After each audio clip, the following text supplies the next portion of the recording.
ओम नमो भगवते वासुदेवाय। मैं गरिमा अग्रवाल आप सभी का वंदन करती हूँ, अभिनंदन करती हूँ।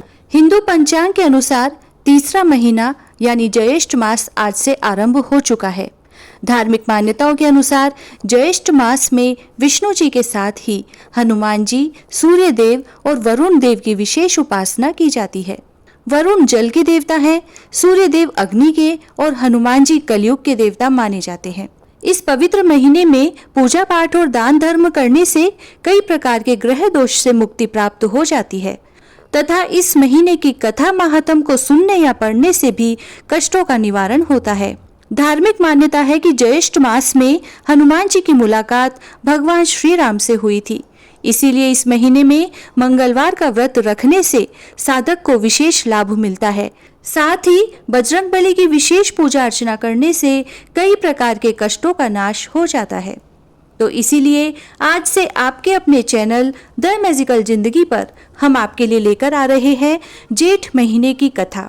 इसका प्रतिदिन का अध्याय आपको रोजाना सुबह 5 बजे प्राप्त हो जाएगा। साथ ही जेठ महीने में सुनी जाने वाली कहानियां भी लगातार आपको हमारे चैनल पर मिलती रहेगी। तो आइए आज सुनते हैं जेठ महीने की कथा का पहला अध्याय। आज के पहले अध्याय में हम सुनते हैं जलदान का महात्म्य। ऋषि लोग स्कंद जी से बोले कि हे षडानन, हम लोगों ने विस्तार पूर्वक वैशाख मास का महात्म्य भी भली प्रकार से सुना, परंतु फिर भी मन की तृप्ति नहीं हुई। इसीलिए सबको संतुष्ट कर देने वाला ज्येष्ठ मास के महात्म्य को कृपा करके कहिए, जिसके द्वारा सुनने वालों के पाप नाश हो। इस ज्येष्ठ मास का देवता कौन है, इसके सेवन से क्या फल प्राप्त होता है तथा इसके सेवन की विधि क्या है, यह वार्ता हमसे कहिए। स्कंद जी ऋषियों से कहने लगे कि आप लोगों ने लोकोपकार के लिए अत्यंत उचित प्रश्न किया है। मैं आप लोगों से ज्येष्ठ मास के महात्म्य को कहता हूँ। जिस प्रकार सब देवताओं से श्री विष्णु भगवान बड़े हैं, प्रशंसा के लायक हैं और प्रजा के पालन करता है, उसी तरह यह ज्येष्ठ मास के सब दिन श्रेष्ठ है और पर्व के समान है। इसीलिए यह मास सब लोगों में श्रेष्ठ माना गया है। समस्त पापों के नाश के लिए ज्येष्ठ मास में दशाश्वमेध तीर्थ में स्नान कर और दशाश्वमेधेश्वर का दर्शन करे तो स्नान करता फिर दूसरी बार जन्म नहीं लेता। इस ज्येष्ठ मास के दिवस पुण्यतम और धर्म युक्त है। जिस ज्येष्ठ मास में पाप नाशिनी और सुंदर स्त्रोत वाहिनी गंगा अवतीर्ण हुई, वह दशमी तिथि ज्येष्ठ मास की सब तिथियों में अधिक पुण्य देने वाली है। यह तिथि 10 प्रकार के पापों का नाश करने वाली है। उस दिन स्नान और दान अवश्य करना चाहिए। जल पूर्ण घट यानी जल से भरे हुए घड़े का दान, ताल पत्र यानी व्यंजन का दान, चंदन दान, छत्र दान और जूता दान भगवान त्रिविक्रम के प्रीत्यर्थ करना चाहिए। अब आगे मैं आपको वह मंत्र बताता हूँ जो इन दान को देते समय बोलना चाहिए। जूता दान देने का मंत्र, हे केशव, कांटों और कंकड़ों से रक्षा के निमित्त मैं जूता दान करूंगा, जो कि सब स्थानों में सुख देने वाला है। इस जूता दान से आप मुझे शांति प्रदान करें। छत्र दान देने का मंत्र, हे केशव, हे प्रभु, इस लोक और परलोक में धूप से आप मेरी रक्षा करें। हे प्रभु, यह छत्र आपके प्रीत्यर्थ आपके प्रिय ब्राह्मण को मैं दे रहा हूँ।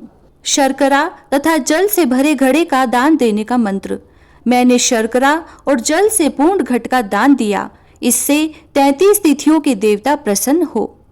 व्यंजन दान देने का मंत्र, सदैव धर्म को शांति देने वाले श्री विष्णु भगवान का प्रिय व्यंजन श्री त्रिविक्रम भगवान की प्रीति के लिए मैंने ब्राह्मण को दिया। चंदन दान देने का मंत्र, यह कपूर खश से युक्त चंदन सुंदर और रुचिकर है, इसका मैं दान करता हूँ।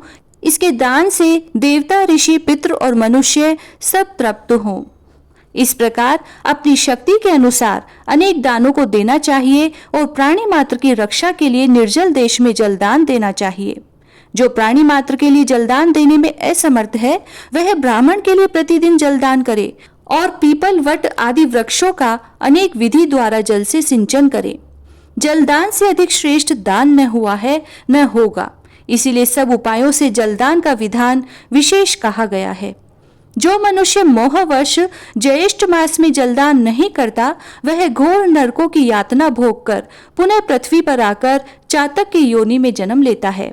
इस विषय में मैं तुमसे एक प्राचीन इतिहास कहता हूँ।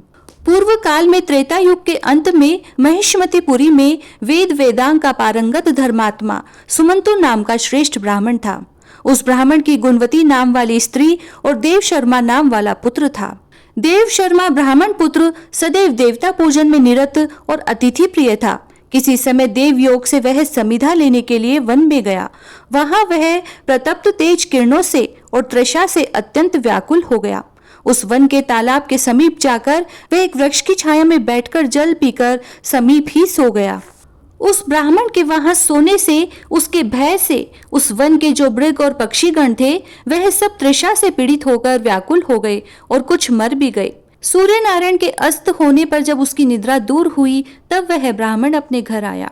जब अज्ञात दोष से वह ब्राह्मण मर गया तो उसकी पतिव्रता स्त्री अपने पुत्र तथा धन आदि का त्याग कर उसके साथ ही अग्नि में प्रवेश कर गई और उसी अज्ञात कर्म दोष के फल से अनेक नरकों की यातना भोग कर पुनः अपनी स्त्री सहित चातक योनि में आकर अत्यंत दुखित हो गया। पूर्व जन्म के पाप को स्मरण करता हुआ वह अपने घर में आकर वृक्ष के कोटरे में बैठकर निरंतर करुणापूर्वक रुदन करने लगा। उसके रुदन को सुनकर उसके पुत्र ने अनेक बार उसे मना किया, पर वह उस वृक्ष के कोटर से नहीं निकला।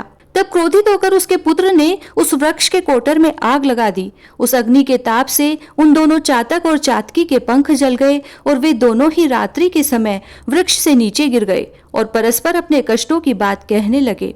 इनके पारस्परिक कष्ट की बात को सुनकर उनका पुत्र विस्मित हो गया। यहाँ से वह श्रेष्ठ ब्राह्मणों के आश्रम में गया और अपने पिता का सब वृत्तांत उन ब्राह्मणों से कहकर उनसे अपने पिता के उद्धार का साधन जानकर अपने घर आया। उस ब्राह्मण श्रेष्ठ ने उसी निर्जल वन में उसने प्याऊ लगा दी। उस प्याऊ के पुण्य प्रभाव से उसके माता पिता चातक योनि से छूटकर दिव्य रूप होकर सुंदर विमान में बैठकर भगवान विष्णु के धाम को चले गए। हे विप्रगण, मैंने पूर्व का वृत्तांत आप सब लोगों से कहा, जिसमें जल मार्ग के अवरोध से जलदान की अद्भुत महिमा का वर्णन है। इति श्री ज्येष्ठ मास महात्म जलदान महात्म में पहला अध्याय समाप्त। जय श्री राधे।